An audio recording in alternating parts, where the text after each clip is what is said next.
The average, a median FICO score for Americans as of 2025 at the moment is showing to be 715. FICO scores for Black America as of 2025, or at least the first quarter of 2025, is 627. So this live stream is going to be dedicated to any American that's looking to boost their credit score and do so effectively without having to spend a bunch of money or do crazy backdoor strategies and hacks, but particularly for Black Americans, because clearly, we're the ones struggling the most. And what I'm about to cover in this live stream is, even though it's getting a lot of attention in the last few years, it's still one of the most underutilized ways that Black Americans are improving their credit. So I'm going to be going into this in relative depth, but I'm going to try to do so as quickly as I possibly can. So for those of you who are not, part of Black America and happen to catch this live stream or catch this replay, feel free to stay if you are looking to improve your credit. But this is going to be dedicated to Black Americans because we're struggling the most and we're still an integral part of the economy. So the healthier our credit scores are, the better we can be for ourselves, better we can be for our families, our communities, so on and so forth. So believe it or not, many people look at low FICO scores and think there has to be a lot wrong with a credit profile. And in many cases, you're probably going to be right. A 627 is going to be the kind of score that can get you approved still for like a home loan or auto loan, a reasonable amount of credit cards, things of that nature. You can still qualify for these things with a 627. Most thresholds are around 620 for qualification. That's not necessarily the problem. Why this is still a significant problem is because you're going to pay a hell of a lot more if you do get approved for whatever form of funding or financing that you're applying for. If you are applying for credit cards, you're going to get base level, decent to the lower level credit cards. If you're applying for an auto loan, you're going to get double-digit rates on your interest. If you're applying for a mortgage, you're going to get significantly high single-digit rates on your interest. The list goes on. What this adds up to over the lifetime of a borrower is thousands, tens of thousands, and in some cases, hundreds of thousands of dollars in wealth gone in just interest and just borrowing costs. So what we want to cover is going to be a very kind of simple, but very important and underutilized strategy to boost your credit score. And that's going to be credit limit increases, if you can't tell from the thumbnail. Now, for those of you who are really familiar and tenured, shout out to you. You probably still want to stick around and make sure that you're up to date on the latest information, strategies, and tactics to be effective with credit limit increases. But if you are not as familiar with credit limit increases, you've kind of heard about it, or maybe it's brand new to you, this is going to be especially important to you because you're going to be learning this information and how crucial credit limit increases can be. Now, again, median FICO scores of 627 means somewhere around 49% of Black Americans are below 627. And some percentage are right in the middle and others are above that. So there's likelihood is the majority of us are below, call it 660, 680, which is the range and where you start to get decent financing offers and decent interest rates, 680 to 700. So there's a lot of work to be done. And so what I'm going to give you is something that you can exercise on your own without paying a bunch of money and paying for a bunch of classes or courses, et cetera, crazy credit cleaning hacks and all of this other stuff. If you have negative items on your credit report, that is a different conversation. You can drop it in the comment section, or if you're catching the replay, drop it in the comment section down below. That'll be a whole nother live stream. But for those of you, the next most important thing that could be going on is not that you have bad credit because you might be in the 620s or somewhere in that range. Most of you, from my experience as a banker, literally as a relationship, private client, and a business banker, meaning I'm dealing with everyday people in their finances, dealing with semi-high net worth individuals in their finances, and small business owners in their finances. I've seen literally a couple hundred plus credit profiles a year most of the time, by the time I get through helping all my different types of clients. So you are talking to somebody who sees a lot of credit profiles, or you're watching someone who sees a lot of credit profiles. So what I'm telling you is that most people actually don't use their credit profiles enough. And particularly in Black America, I see this firsthand. I'm very fortunate to be in a location, a bank location, where I have a diverse group of people that I help from all ethnic, racial, and wealth backgrounds and socioeconomic backgrounds. But I particularly do have consistent exposure to Black Americans, and we don't use our credit enough. So I'm going to be going over credit limit increases, the power of what they are, how they work, the power of them, the benefit that they can be, how to go about being effective getting them, when to get them. We're going to be covering that in this live stream. So pay close attention if this is going to be useful for you and you're trying to get your credit scores higher, or even if you're in a decent place, but this is just an area where you're weak at and you just don't understand it or you haven't been exercising it. This is the live stream for you. So credit limit increases are basically going to be a process where your existing credit cards have an existing limit and you're going to be applying for or hopefully qualifying for a higher limit over time. Okay. What this does is impacts the second most important category or metric in your credit score. Of the generally 6 that make up your Vantage or FICO score, the utilization in either company's metrics, or the second most important is going to be utilization. The most important is going to be payment history. That's pretty obvious. We shouldn't have to dive into that one too deep. But utilization is tricky because it's actually one category that has like 6 subcategories in it. So you're being measured by total utilization across your profile. You're being measured by revolving accounts, installment accounts. You're being measured per account. You're being measured a few different ways in utilization. One of the most important metrics that can really move the needle in utilization, which again is your second biggest component, 30 to 35% of your score, depending on what score model you're looking at, meaning that you can make serious progress on your credit just by exercising what we're about to go over. You can literally make 5, 10, 15, 20, 30, 40, 50 point jumps in your credit score relatively quickly by exercising this strategy consistently. And you can do it in relatively short amount of time. And I want to give this some context as well, because I'm having success with clients every day who are trying to really get to the bigger stuff like business funding by doing these strategies. I go over their credit profile with them and I'm like, when's the last, you got 5 credit cards. When's the last time you got a credit limit increase on them? Oh, never. Or, oh, I haven't tried. Or, oh, they gave me one once before, but I haven't asked for it. Consistently the case. So I am telling you firsthand, this is an underutilized strategy. I know there's a lot of content out there about this, but I'm going to give you the overarching theme. I'm not going to go by bank or institution or specific credit bureaus. We're going to just do a quick but very dense deep dive on the strategy as a whole. Okay. So again, credit limit increases are going to be centered around, you meeting certain qualifications with a credit card lender and them extending more credit to you. This gets reported back to your credit report, and that improves your utilization metric. A quick example would be you have, let's say 5 credit cards. Collectively, they're $1,000 limit apiece. You have $5,000 in total credit. So that basically means to stay in a healthy range in utilization, generally speaking, you really need to be, 30% is kind of the top end of decent. 10% is ideal. Paying it all the way off is even better, or somewhere around 1 or 2% is ideal. If you have $5,000 in total available credit, that basically means to stay in the safest range that you really don't have about $500 that you can allow to report on your credit report. Not use. You can use all 5,000, but by the time your statement date cuts and it gets reported the limit, if you've got more than $500 or $1,000 showing up, you're starting to get into a slightly cautionary zone on your utilization, meaning that you could be overutilizing your card based on your scoring metric. Okay. So what you want is to be able to say, well, I don't want to be stuck at $500 or $700 a month and spend, across 5 cards.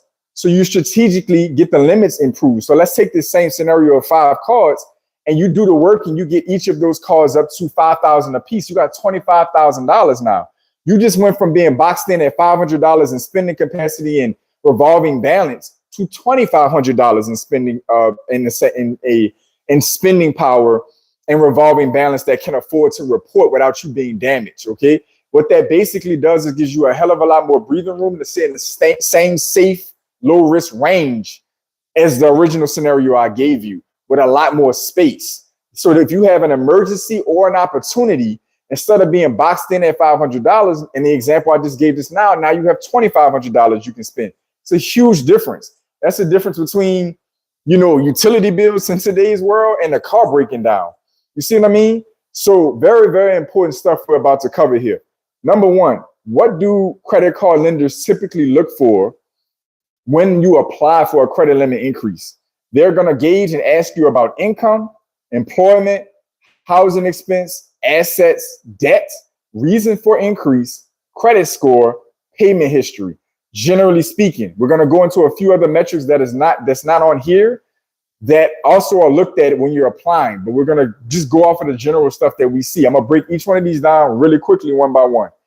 Income, that's your ability to repay. Number one metric, hands down, for making the biggest improvement or increasing your chances of a credit limit increase. The more money you make, the more likely they're going to approve you. I've seen people with lower than average or lower than ideal scores with really good incomes compared to their overall situation get approved or get really good limit increases just because they have high incomes. They have very thin credit profiles. They have, moderate to low scores, but it's nothing crazy negative on there, and they make really good income. That is a huge factor in itself. Another thing that's important about income that many of you miss when you do apply for credit limit increases, or if you go for your next one. Most banks, credit card companies allow you to put a ton of stuff down for income. Do not short yourself. Don't lie and overextend yourself, because you will be measured by a lot of other metrics and data points to make it make sense. So they will flag you, but you do want to give yourself breathing room. They want you to give yourself breathing room. What you earn, reasonably expect to earn, full-time, part-time, seasonal, self-employed, interest, dividends, household income, somebody regularly assisting with bills, public assistance. All of these different things generally will be fine to report for credit limit increases with most institutions. So do not short yourself. Give yourself some breathing room. It does not have to be to the penny. And another important point that many people miss is gross. Do not put your take-home pay on a credit card application or credit limit increase application. Put your gross income. What you earn before anything is taken out is what they're taking, on top of the long list of things I just gave you. There's a list of things they're willing to take: full-time, part-time, seasonal, interest, dividends, investment income, you name it, pretty much. Legal, legitimate, somewhat above board, you can probably count it, okay? So that's the income section. Gross, know the various category. When you're applying, there's usually little icons if you're online that will tell you specifically what you can count. So make sure you know what you can count so you don't short yourself. Don't lie, but give yourself some good breathing room. Okay? That's the income portion of this. Very important. Employment. The more stable your employment is, the better. That's number one. Number two, W-2 income is ideal. W-2, your straight regular job is ideal. Self-employed is less attractive. Business owner, retirement, unemployed, clearly not a good idea. I mean, obviously that's your situation. Be honest, figure it out. But the best is regular employment, W-2 income. That is the best case scenario for a credit limit increase. So honestly speaking, be real on the application, because you never know when you're going to get flagged or checked. But at the end of the day, I'm just letting you know when you're applying, that is the ideal scenario. It's the most stable form of income. Banks and lenders desperately prefer it over 1099, self-employed business owners, because 9 out of 10 times your income is not stable or guaranteed. Okay. Housing expense. This is another big one people miss. Do you pay a mortgage? That's obviously going to show up on your credit report. So just put it for what it is. If it's rent, don't short yourself. Put your portion of the rent. If you have roommates, household you're sharing with, mate, partner, lover, whatever you got going on, and you're not the only one paying the rent, when you're doing your credit limit increase application, put your portion of the rent, not the whole rent, because you're increasing your expenses for no reason. These people want to know what you got going on. In this case, now mind you, almost anything else you apply for, that's not how it goes. It's strange. But with credit cards, it's just a different situation. So this is important for housing expense. Pay attention. Put your portion of the rent. Put your portion of the rent. Do not put the entire rent and make it look like you're carrying that burden by yourself. Shout out to everybody coming in, liking the video, putting the heart emojis, commenting. Credit Cousin, my guy, I see you. Thank you for stopping in. Jeff, I see you in here. Thank y'all for stopping in. I appreciate y'all. So housing, make sure that you put your portion of the housing expense, okay? Your portion. Now, if it's a mortgage, they're gonna look at it the whole thing. But rent, or if you're staying with somebody and you're paying them a few $100s a month to stay, put that down. Don't overextend your expenses. If you're staying with somebody and there's nothing on record and you kind of paying them and you're not kind of paying them, you probably can get away with saying you don't have a housing expense. It's so that's up to you. Assets. This is going to be important as well. Know what you can claim for assets, savings, investments, brokerage accounts, 401ks, your retirement accounts, rental property, whatever the case may be that you have that is a legitimate, provable asset. This is something that you can put down. This just adds to your profile. It's not a make or break deal. But if you do have a $25,000, $50,000, $75,000, $100,000 401k, IRA, brokerage account, great. Put it down. Put that in your favor. That's going to be next. Debt levels. So this is going to be, what they're going to pretty much find on your credit card application. They're going to pull and determine your DTI and your debt levels from your credit report. So you don't really have that to disclose to them per se. Reason for credit limit increase. Some institutions ask for this. If so, make it constructive. This is ideal. Make it something constructive. My income is increased and, I expect my expenses to increase as well. That sounds good. I'm making improvements on the home and, want to use this card and rack up some points. Make it constructive as possible, especially if you're calling reconsideration lines or you're doing your credit limit increase application on the phone. Think about what you're saying if you're asked that question. Don't make it sound desperate. Don't make it sound like I got this, bill I can't handle. I need to carry a balance because I can't afford this. This emergency's coming through and I'm desperate. No. My income improved. I windfall of money. I'm improving on my house. Something productive. If it's a business, credit limit increase, you're working on a business credit card application.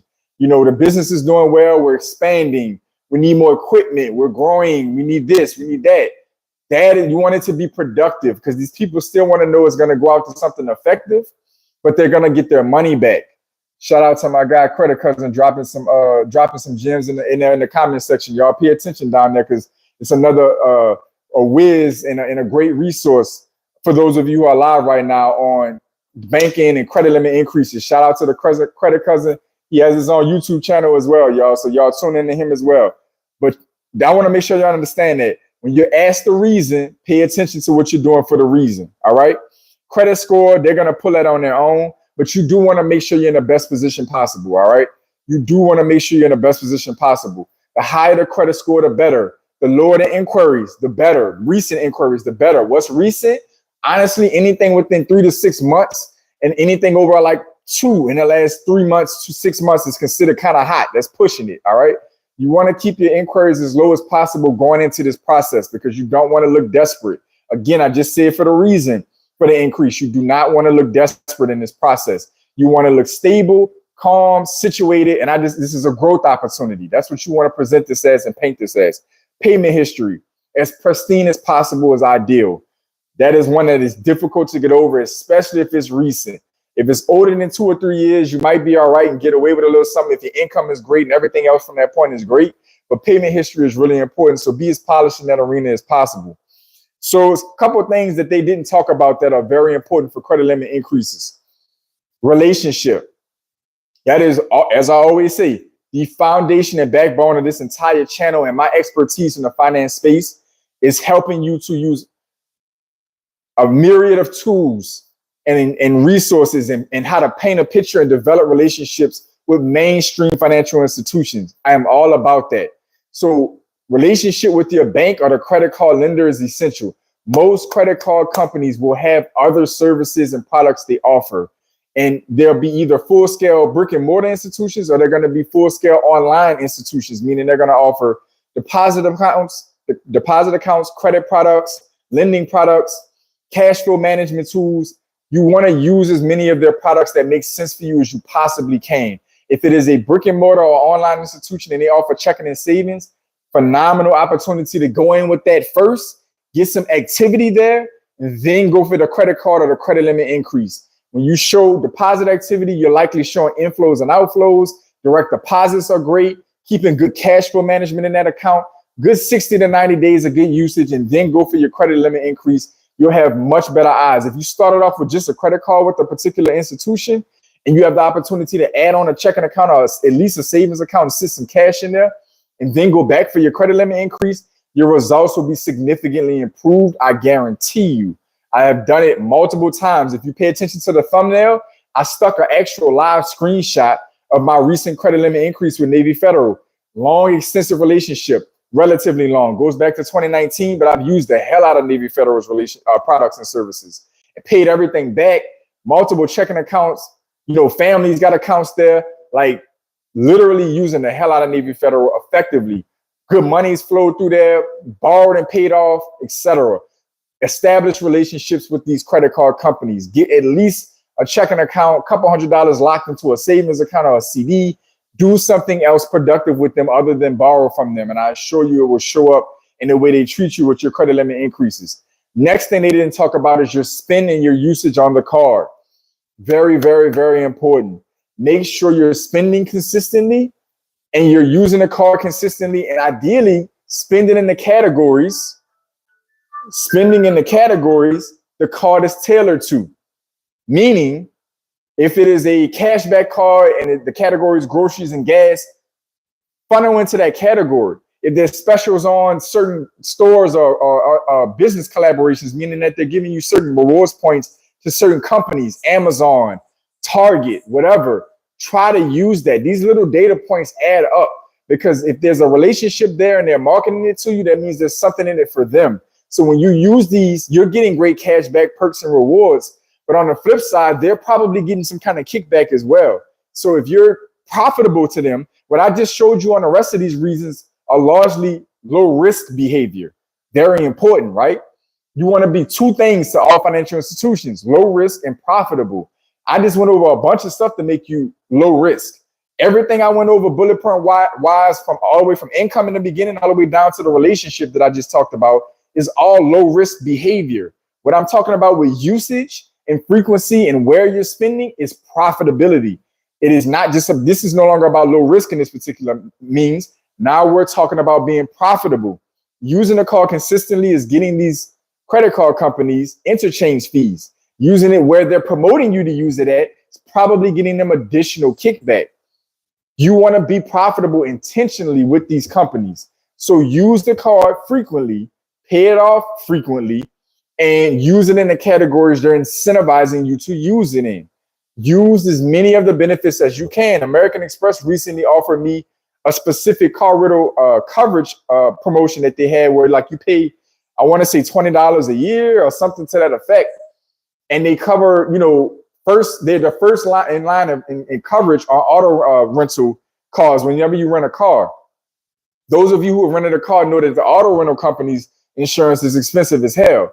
So they already had this coverage probably in secondary position on the car, but they put out a new promotion like, we'll cover pretty much everything up to a certain amount if you pay this amount, every year or every quarter or something like that, whenever you rent using this card. So I use that. My point in giving you that analogy and scenario is, the more you use their products and services and features, the more profitable you are for them. The closer the relationship is, the more familiar you become, predictable you become, the more likely they're going to extend more resources to you. Your credit limit increases become water when you are following this protocol, okay?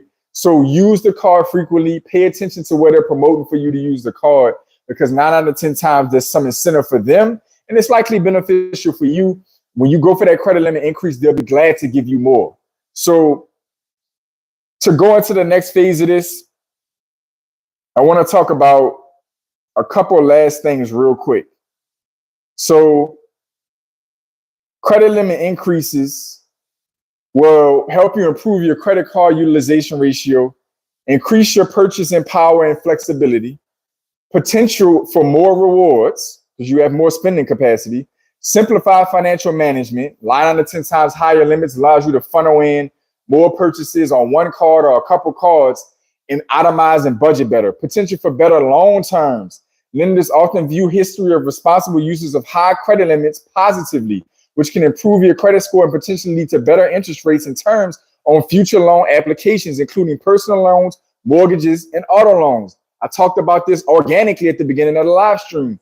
This is going to lead to you a better credit score and depth to your credit profile, making you look more stable and more attractive. If you're low risk, they don't mind charging you less because you're more likely to pay during the duration of time that you're borrowing the money. So they're going to make their money over the long haul. But when you're riskier, they try to get more of their money up front. And that's where more interest and fees come in. So as they break down here, potentially better loan terms. That means you're saving thousands, tens of thousands, hundreds of thousands of dollars in borrowing costs over your financial life. It's a lot of money that could be going back into your pocket, back into your retirement account, back into your rental properties, back into some other productive asset for you other than the bank's pocket. Important considerations. While a credit limit offers benefits, it also presents risk of accumulating more debt if not managed responsibly. It is crucial to maintain a budget and make payments on time to avoid adverse effects on your credit score. That is big facts. Next thing I want to cover on a higher level, really quickly as we wrap this live stream up. You are creating enough density to get yourself into the things that I'm big about and using relationship banking and maximizing your borrow capacity for, which is getting into real estate, business ownership. That is my two core fundamental premises of the content I put out, is teaching you how to build strong relationships, how to build great personal finances, strong banking relationships, and elevate and funnel that into real estate and business, or really the two of them are intertwined. This is where personal credit comes in and credit limit increases come into play. Credit limit increases polish out and give density to your credit report and polish out your credit score. That leads into you going into business funding and real estate funding. Because what ends up happening is when you go to get, DSCR loans and private funding and hard money loans for real estate, you having prime credit gets you the best rates and terms and allows you to get access to better higher borrowing levels, meaning you can buy more property, cheaper rates, so your cash flow is better on your rentals if that's what you're going for. And then it's lower fees and cost and points, saving you money on the transaction. Same thing on the business funding side. Your personal credit and personal credit scores and the credit limits are what's going to be the foundation to your business funding. When you get your first business credit cards, they're going to compare it to your personal credit limits. When you're trying to get approved in the first place, business credit is a different threshold. You can't play around with that at 620, 640. If the median FICO score for Black Americans is 627, that means 49% of us are almost for sure can't get access to basic level business funding like a business credit card out of the gate. You need 680 or above to even start dancing in that arena in the first place. Credit limit increases on a couple cards, depending on your credit profile, maybe even one sometimes, can give you the bump to get you from a 620, 630 to a 670, 680, 690 and open a door to business funding or at least business credit cards. Game changer for your finances. So what happens is you get access to business funding in the first place, then the limits are comparable, and then the limits start to skyrocket when you use them responsibly. And then having high business credit card limits segues you into lines of credit, term loans, real estate loans, commercial real estate loans, SBA funding. So there's a funnel. Using credit limit increases brings you to a whole nother plateau if you have the vision to allow it to take you there. So please, I hope you took notes and paid attention to what I dropped on this basic quick crash course on credit limit increases, because credit limit increases literally can affect the second largest and most impactful metric to your credit score. Your credit score affects your borrowing costs, your insurance costs, access to business funding, higher and better access to real estate funding, anything of real monetary value and financial value. Your credit score is likely going to be somewhere in the mix. So take advantage of the information that I put down. Before I wrap this up, I want to touch in on anybody in here real quick. My guy, Credit Cousin. Banks don't like risky borrowers. That's big facts. That's big facts. What else do we see? Yes, run all your income to the bank or credit union you want to build credit with. Absolutely, big facts. That's relationship building in a nutshell on a high level. Funnel your income through, show your cash flow management skills in your own account. Banks will be more amped to give you their money over time. Big facts.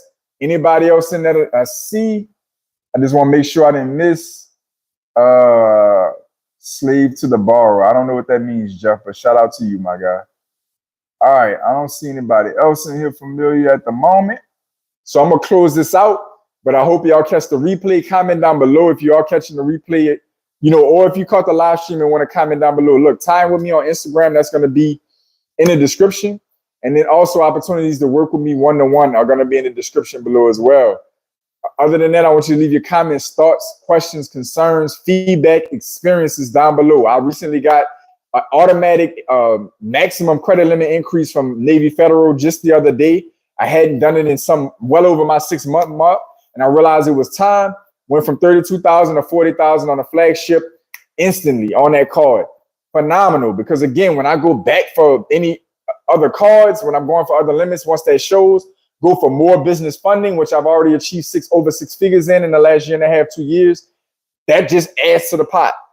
That just adds to the pot. So I've had success with this. So you're getting this from somebody who has over $100,000 in personal credit limits and over probably or nearly $200,000 in business credit card limits at the time of this recording myself.